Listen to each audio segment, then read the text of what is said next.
देवताभ्यां पितृभ्यश्च महारोगीभ्य एव च नमः स्वधाय स्वाहाय नित्यमेव नमोस्तुते।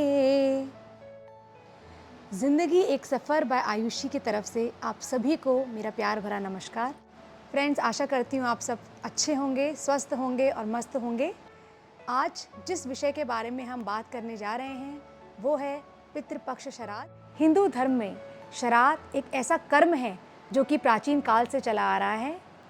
मान्यता है कि जो लोग इस दुनिया में नहीं हैं अथवा जो हमारे पितृ हैं, श्राद्ध करने से उनकी आत्मा को शांति मिलती है और वो अपना आशीर्वाद सदैव हम पर बनाए रखते हैं।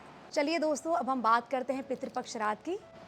हिंदू धर्म के अनुसार प्रत्येक दिन का अपना एक महत्व है, वैसे ही श्राद्ध पक्ष का भी अपना महत्व है। फ्रेंड्स, हमारे साथ बने हैं पंडित जी। पंडित जी का नाम है सुमित पोखरियाल और पंडित जी विस्तार में हमें बताएंगे श्राद्ध के बारे में कि श्राद्ध की क्या मान्यता है, हिंदू धर्म के अनुसार श्राद्ध क्यों मनाया जाता है और उसकी विधि विधान क्या होता है। ॐ कस्तूरी तिलकं ललाटपटले वक्षस्थले कौस्तुभं नासाग्रे वरमुक्तिकं करतले वेणुकरे कङ्कणं सर्वाङ्गे हरिचन्दनं सुललितं कंठे च मुक्तावलिः गोपस्त्रीपरिवेष्टितो विजयते भूपालचूडामणिं। ॐ विष्णवे नमः, पितृदेवताय नमः। जो ये पक्ष कृष्ण पक्ष चल रहा है, ये भाद्रपद मास के पूर्णमासी से और कृष्ण पक्ष की अमावस्या तक ये पितृपक्ष चलता है। तो इस पितृपक्ष में क्या है कि जो भी हमारे बीच नहीं रहे, सनातन धर्म के अनुसार हम उनको पितृ मानते हैं। पितृपक्ष में जो भी अपने पितरों को श्राद्ध देता है, श्राद्ध का मतलब है श्रद्धा। जो भी आपकी श्रद्धा है उसे आप अपने पितरों को क्या कर सकते हैं, तिलांजलि दे सकते हैं, जलांजलि दे सकते हैं, है ना। तो अपने श्रद्धा के अनुसार कि ब्राह्मण को बुला करके उनके निमित्त जो भी उनको पसंद था उस प्रकार के व्यंजन बना करके अपने पितरों को आप भोजन इत्यादि करवा सकते हैं। इसी परिस्थिति अनुसार कोई प्राणी इतना व्यस्त होता है, अपने पितरों को तर्पण नहीं दे पाता है, तो वो किसी भी इन 16 दिन में पूर्णमासी से और अमावस्या तक के जो पितृपक्ष है, किसी भी दिन अपने पितरों को थोड़ा सा भोजन बना करके किसी भी पत्ते में, आम का पत्ता हो, पीपल का पत्ता हो या पान का पत्ता हो, उस पत्ते में जो भी भोजन इत्यादि आप किसी दिन बनाते हैं बिना प्याज लहसुन के, उस दिन वो भोजन गौ माता को दे दीजिए। दूसरा ग्रास आप स्वान को, कुत्ते को दे दीजिए और तीसरा ग्रास आप काक को दे दीजिए, क्योंकि पितृपक्ष में इन तीनों की बहुत ही बड़ी महत्व है।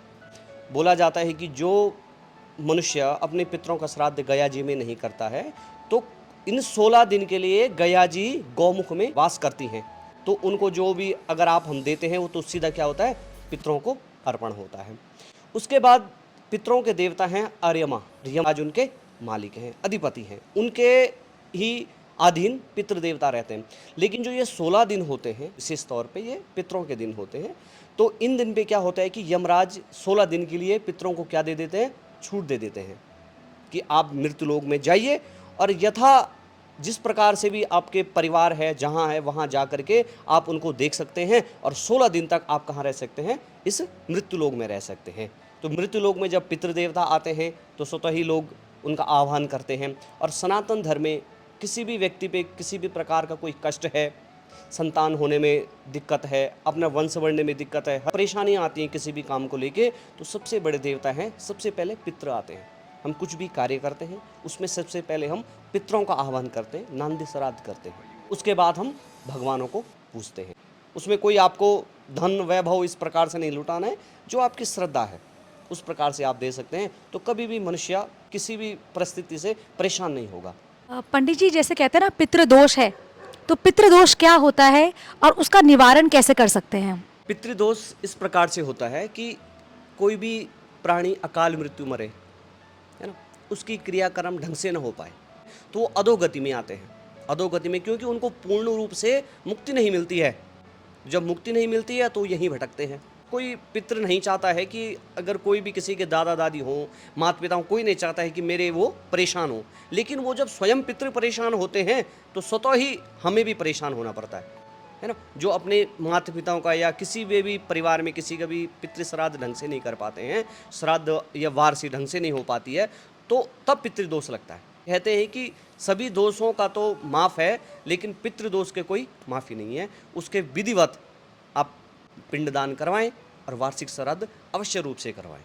अच्छा, तो अगर किसी को पितृदोष है तो वो वार्षिक श्राद्ध करा सकते हैं और पिंडदान करा सकते हैं, उससे वो दूर हो बिल्कुल। जाएगा। और दूर ये हो सकते हैं कि तिथियां आ रही हैं, जिस तिथि पे उनकी मृत्यु हुई है उसी तिथि पे लेकर के अगर वो ब्राह्मण को भोजन करवाएं या पिंडदान करें, तर्पण दें, जल से, तिलांजलि से, दूध से, अगर अपने पितरों का आह्वान करके उनको तिलांजलि करें तो पितृदेवता इन 16 दिन में बहुत खुश हो जाते हैं, जिससे कि वो पितृदोष से निवृत्त हो सकते हैं।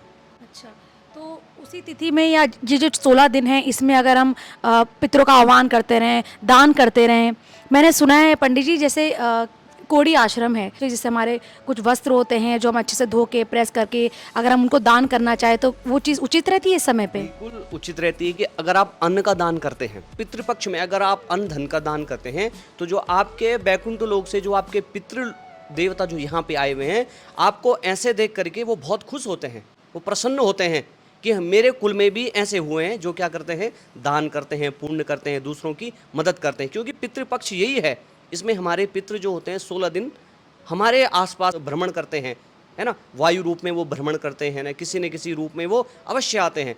पितृ जब मनुष्य बन जाता है तो उसके मन में कोई द्वेष, छल, कपट किसी प्रकार का नहीं रह, सांसारिक मोह माया कोई नहीं रह जाती है। वो केवल ये देखते हैं हमारे कुल में भी ऐसे हुए हैं जो क्या करें, दान करें, पुण्य करें, किसी का मदद करें, है ना। तो इस प्रकार से वो जब खुश होते हैं तो स्वतः ही जो पितृदोष होता है उसका निवारण स्वतः ही हो जाता है। और पितृदोष का अगर निवारण हो गया तो मनुष्य सब कष्टों से दूर हो सकता है।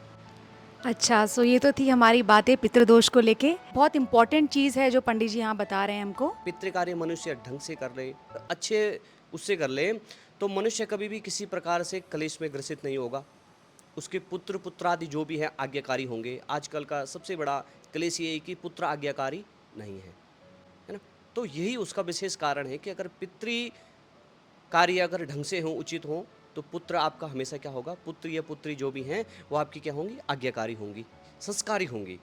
तो हमारे सनातन पद्धति में यही है कि अगर आप पितृ कार्य करेंगे, आपको देख के जो आपकी संतान है वो भी इस पक्ष में पितरों का आह्वान करेगी और पितरों का तिलांजलि देगी, तर्पण देगी। अगर आप ही इस चीज़ से अगर धीरे धीरे वंचित होंगे तो सनातन धर्म में आगे फिर तिलांजलि देने वाला ऐसा कोई नहीं रहेगा। सब अपने संस्कारों को क्या करेंगे, भूलेंगे। तो ये जो पितृपक्ष है, ये जो 16 दिन का पितृपक्ष होता है, तो जिस दिन भी आपको समय मिले आप जरूर अवश्य अपने पितरों का आह्वान करें, उनको तिलांजलि दें, अवश्य दें। और विशेषकर जिनको तिथि याद नहीं है, लास्ट में 25 तारीख को पितृ अमावस्या है, पितृ विसर्जन अमावस्या जो है, उस दिन आप अपने पितरों का, सभी पितरों का क्या कर सकते हैं, तिलांजलि दे सकते हैं। और जिनको तिथि याद है पितरों की तिथि पर ही पितृदान करें और पितृतर्पण दें और उनका आह्वान करें।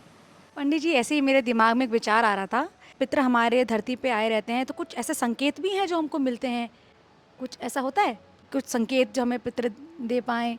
बिल्कुल बिल्कुल होता है। देखो, पितृ भी चाहते हैं मेरे परिवार जो था वो क्या है, सुखी रहे। तो क्या होता है कि आदमी को स्वप्न में दिखते हैं, है ना। पितृ अगर आपके स्वप्न में दिखें तो निसंदेह आप अपनी राह से भटक रहे हैं, या आप पितृ कार्य करने में लापरवाही कर रहे हैं, या उस चीज़ को आप टाल रहे हैं। तो पितृ आपको स्वप्न में आकर के आपको क्या करते हैं, संकेत देते हैं। श्रावण का महीना होता है, भोलेनाथ का महीना होता है ना। तो एक बार को अगर भोलेनाथ आप सोमवार को व्रत जाना भूल जाए, कोई बात नहीं, उचित होगा। लेकिन अगर पितृपक्ष में किसी भी दिन 16 दिन में अगर आपने पितरों को तर्पण नहीं दिया तो हमेशा वो आपके मन में एक कष्ट सा बना रहेगा। इसलिए पितृपक्ष में अवश्य पितरों को तिलांजलि अवश्य दें। सो दोस्तों, ये तो थी हमारी बातचीत पंडित जी के साथ। मैं डिस्क्रिप्शन में पंडित जी का नंबर भी शेयर कर दूंगी। अगर आपको कोई भी प्रश्न है अपनी कुंडली से लेके, कोई भी आपको ग्रह चाल से लेके कुछ भी प्रश्न है, आप पंडित जी से पूछ सकते हैं। पंडित जी, आप बता दीजिए कई उचित समय आपसे संपर्क करने का अगर कोई करना चाहता है तो। जी, मेरा कार्यालय जो है देहरादून रिंग रोड नथनपुर चौक चाहत स्वीट शॉप के ऊपर, वहाँ पे मेरे कार्यालय है। तो किसी भी मनुष्य के मन में कोई भी संदेह है, कुंडली दिखवानी है, किसी भी प्रकार का ग्रह कलेश है या दुख बीमारी लंबी है, तो सिर्फ वो अपनी कुंडली भेजें और कुंडली भेज करके उनके कष्टों का निवारण अवश्य मिलेगा और उनको उचित उपाय बता दिया जाएगा। और मिलने का समय है सुबह 9 बजे से 11 बजे तक। सो दोस्तों, ये तो थी हमारी बातचीत श्राद्ध पक्ष को लेके पंडित जी के साथ। और अगर आपको हमारा ये व्लॉग पसंद आए तो प्लीज़ हम मेरे चैनल जो कि ज़िंदगी एक सफ़र बाय आयुषी है उसको लाइक शेयर एंड सब्सक्राइब ज़रूर करें। Thank you so much.